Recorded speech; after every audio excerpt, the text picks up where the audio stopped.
good. 1000% good. Because being different means we have so much more to offer each other. Things like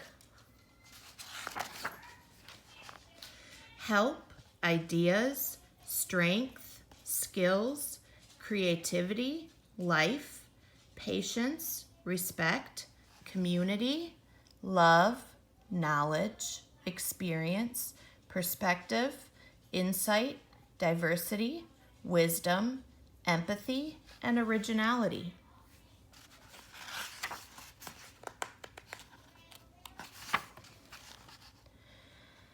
That whole being different thing, it makes us better, much better.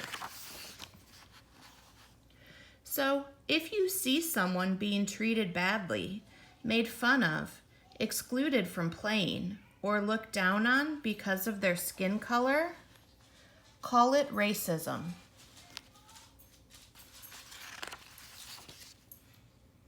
And that is the end.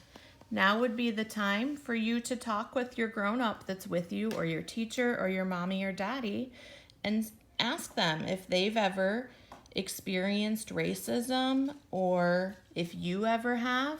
I hope that this opens up a door for a lot of conversations, and I hope you enjoyed the book.